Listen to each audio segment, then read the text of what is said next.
আমার ভুল হবে কেন ভাইয়া? আচ্ছা তুই আমাকে সত্যি করে বলতো, এই সরফরাজ ভাইয়ের ছবিটা কোথায় পেলি? ভুল যে কোনো মানুষের হতে পারে।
কিরে বান্টি, বল। কিছু বলবি? ভাই, এলাকার অবস্থা ভালো না, দিন দিন খারাপ হয়ে যাচ্ছে। কি হয়েছে? ভাই চুরি, চিন্তাই, ইপটিজিং। মানে? জি ভাই, চুরি, দিনে দুপুরে চুরি। আজ রাস্তায় এক রিক্সাওয়ালার রিক্সা ঠকবাজি করে চুরি করে নিয়ে গেছে। বলেন তো, বেচারা গরিব মানুষ রাস্তায় কান্না করতেছে। ওনার কাছ থেকে আমরা শুনে এলাম।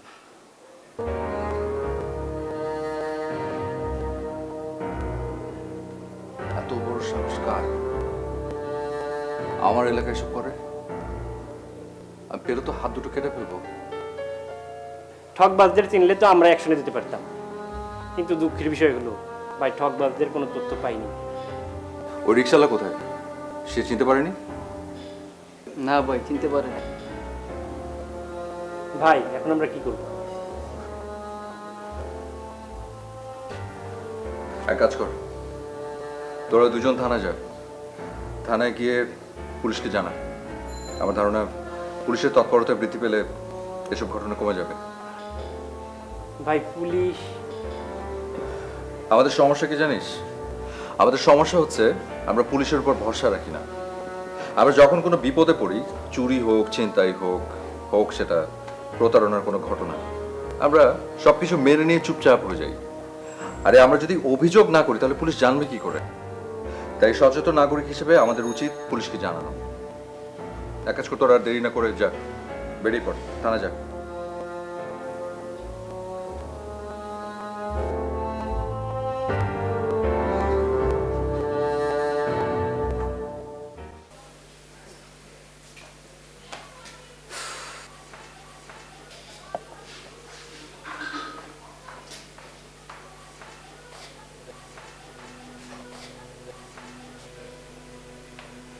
ও, তুমিই তাহলে পার্বণ?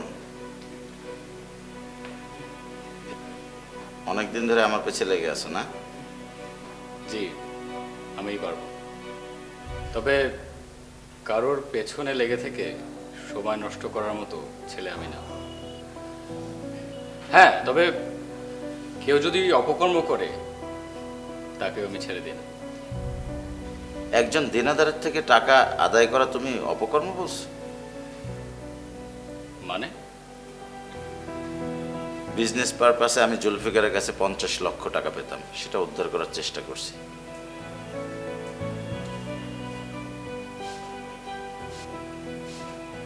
তারপরও পাওনা টাকা আদায়ের সিস্টেমটা বেআইনি ছিল, তাই ইন্টারফেয়ার করতে আমি বাধ্য হয়েছি। আপনি মনে হয় একটা ব্যাপার জানেন না, ওই টাকাটার জন্য জুলফিকার সাহেবের চিকিৎসা করাতে পারেননি এবং শেষ পর্যন্ত তিনি মারা গিয়েছেন। ঘটনাটা দুঃখজনক, কিন্তু সেটা আমি জানতাম না। আপনার কি আর কিছু বলার আছে আমাকে? না, তবে তোমাকে আমার প্রয়োজন হবে। প্রয়োজনের সময় সেটা দেখা যাবে।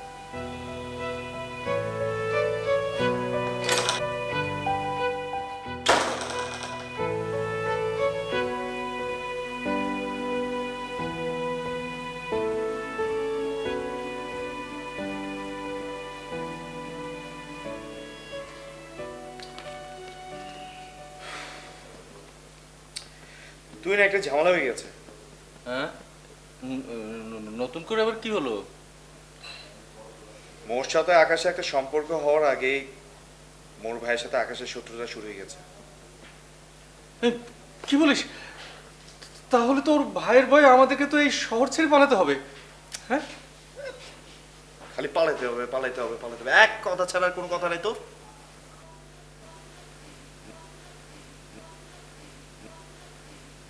হ্যাঁ হ্যালো, এই ম্যানেজার সাহেব, আমার ওই রাজ কালেকশনের জন্য 4টা ছেলে 4টা মেয়েকে নিয়োগ দেওয়ার ব্যবস্থা করেন কালকের মধ্যে। হ্যাঁ আচ্ছা ঠিক আছে। এই ঋতু শোন, জি ভাইয়া। তুই আমাকে ভয় পাচ্ছিস কেন?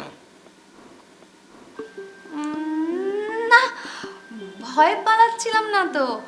আমি যখন যাচ্ছিলাম দেখলাম তুমি ফোনে কথা বলছো, আর তাই তোমাকে ডিস্টার্ব করতে চাইনি। হ্যাঁ, এই সিনথিয়া কোথায়? ও সিনথিয়া আপু উপরে।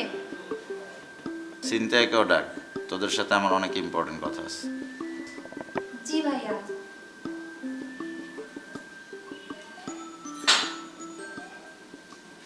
হ্যাঁ দাদা ভাই, ওই যে দোকানের সব জিনিসপত্রগুলি দোকানে পাঠিয়ে দেন, ঠিক আছে? ওকে। আর সবাই সন্ধ্যাবেলা আমার সাথে দেখা করতে বলবেন।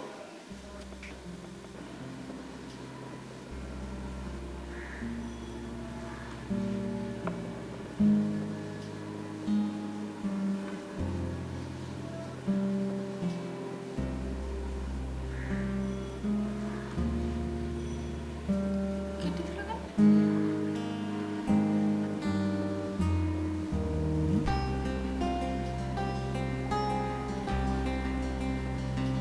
আশ্চর্য। এক কথা ছাড়া আর কোনো কথা নাই তো।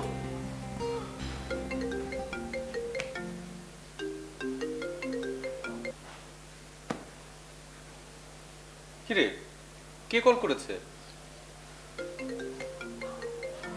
কে আবার? সিনথিয়া? আরে কলটা রিসিভ কর। ও হয়তো তোকে নতুন কোনো তথ্য দিতে পারে। দোস্তর কল রিসিভ করতে পারবো না আমি, ওর সাথে আমার ঝামেলা চলছে। দেখ, বিপদের মুহূর্তে মানবের নিয়ে চললে হয় না, সবকিছু ভুলে যা। প্লিজ রিসিভ তো কর। কি? ঠিক আছে করছি। হ্যালো, হ্যালো পার্বণ, তুমি কি এখনো আমার উপর রাগ করে আছো? আরে বাবা কেন ফোন করেছো সেটা বলো। আমাদের বিষয়টা নিয়ে বাসায় অনেক কিছু হয়ে যাচ্ছে। চলো আমরা একটা কাজ করি, আমরা পালিয়ে যাই। আরে বাবা তোমার কি মাথা নষ্ট হয়ে গিয়েছে নাকি? আমরা যদি পালিয়ে যাই তাহলে কি তোমার ভাইয়ের হাত থেকে আমরা বাঁচতে পারবো? আরেকটা জিনিস মাথায় রেখো, আমি কিন্তু পালানোর মতো কাপুরুষ না। ঠিক আছে, তাহলে তুমি সরাসরি এসে আমার ভাইয়াকে বলো তুমি আমাকে ভালোবাসো, তুমি আমাকে বিয়ে করতে চাও, বলো। দেখো ঠান্ডা মাথায় একটা কথা শোনো, আমার মতো একটা বেকার ছেলেকে তোমার ভাই কখনো আমার হাতে তোমাকে তুলে দিবে না। আর কিছুদিন আমরা যোগাযোগ অফ রাখি, পরিস্থিতি যখন ঠান্ডা হবে তখন দেন আবার সবকিছু নর্মাল হয়ে যাবে। Trust me. চুপ করো, একদম চুপ।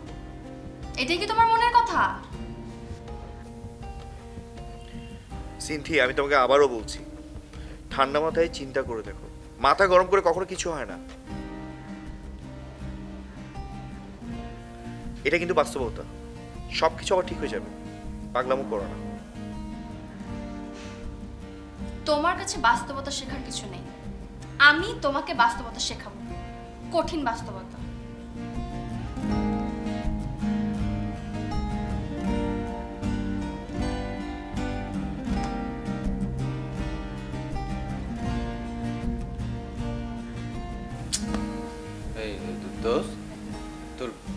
বিপদ কি আরো বাড়লো নাকি?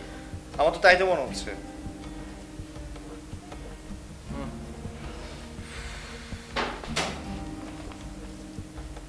আরে একটা সমাধান দে না। আই চল, ভাইয়া ডাকছে। কেন? আমি তো জানি না কেন, চল। আচ্ছা সব সত্যি ভাইয়া। চল।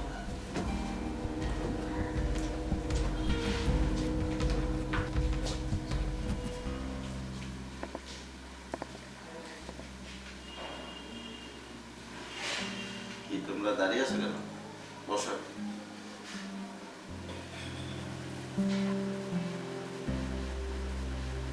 সিনথিয়া,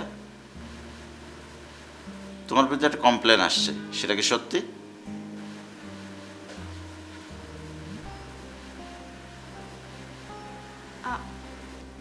মৌনতা সম্মতির লক্ষণ। তাহলে আমি ধরে নিচ্ছি তোমার বিরুদ্ধে যে অভিযোগটা হয়েছে এটা সত্য।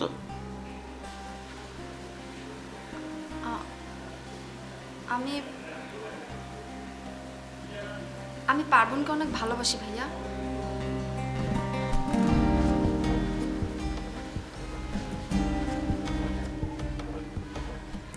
ভালোবাসা দোষের কিছু নয়। আসলে তুমি এত ভয় পাচ্ছ কেন? আচ্ছা শোনো, পার্বণকে একদিন ডাকো, আমি ওর সাথে কথা বলবো। সবকিছু ঠিক থাকলে আমি তোমাদের ভালোবাসার মূল্যায়ন করব। তুমি সত্যি অনেক ভালো ভাইয়া, থ্যাংক ইউ সো মাচ। আমি আসছি ভাইয়া।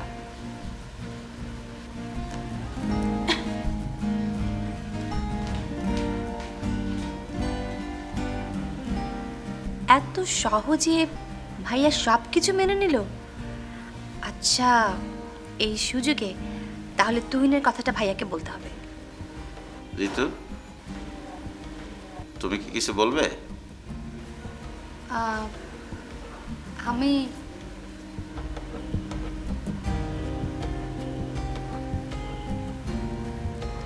হ্যাঁ মানে না, হ্যাঁ বলতে চাই।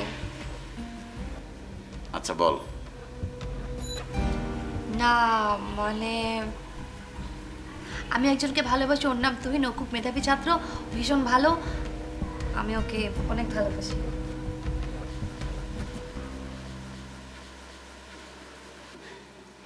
ওকে, নো প্রবলেম। তুমি তুহিনকেও ডাকো, আমি ওর সাথে কথা বলবো। হ্যাঁ নিশ্চয়ই, থ্যাংক ইউ সো মাচ ভাইয়া।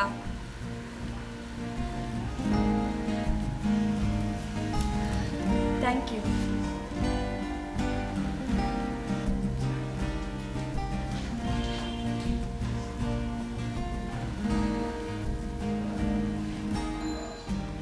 নিশ্চয়ই এই ছেলে দুইটার কোনো ধান্দা আছে।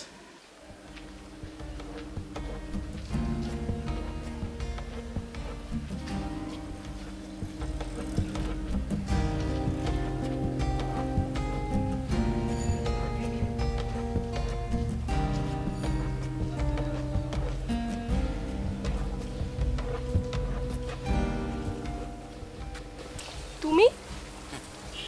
আমি এই, তোমার সাথে যখন লাস্ট টাইম আমার দেখা হয়েছিল বলেছিলাম না তোমার এই ফালতু ফেসটা আমাকে আর দেখাবে না? হ্যাঁ বলেছিলে, বলেছিলে, সেটা আমার মনেও আছে। কিন্তু আমিও একটা কথা বলেছিলাম যে আমি যতদিন অভিমান করে থাকবো ততদিন তোমার সামনে আসবো না। অভিমান শেষ, তাই তোমার সামনে এসছি। বাবা বাবা বাবা, খুব মন ভুলানো কথা শিখে ফেলেছো না?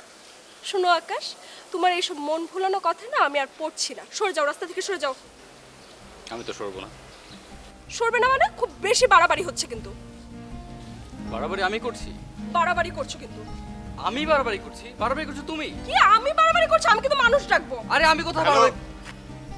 মানে এসব কি হচ্ছে এখানে? দেখে তো ভদ্র করে মেয়ে মনে হচ্ছে, ভদ্র করে মেয়ে হয়ে রাস্তায় মারামারি করছেন। হোয়াট? এই আপনি কে? হ্যাঁ, সানগ্লাস খুলে তারপর কথা বলেন। আমি মারামারি কোথায় করছি? ও মাই গড, আপনি সেদিনের ছেলেটা না?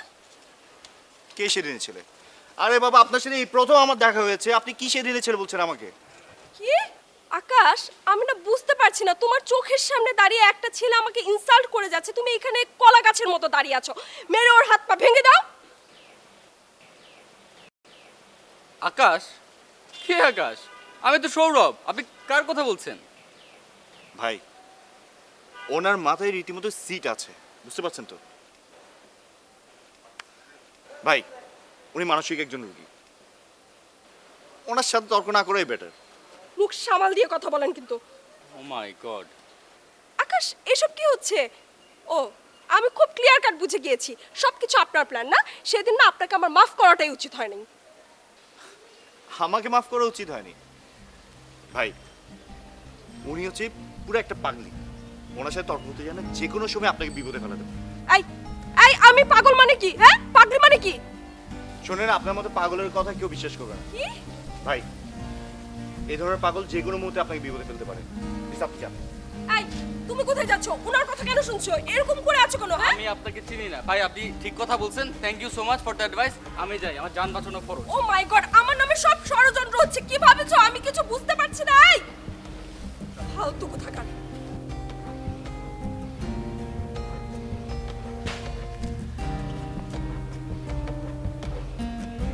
এরকম সাপের মতো ফোসফোস করে কোনো লাভ নেই, এটাকে বলে প্রতিশোধ। এই এই, থার্ড ক্লাস ছেলে, আমি কিন্তু দেখে নেব, তোদের সবাইকে দেখে নেব। ফালতু ছেলে কোথাকার। আমার সাথে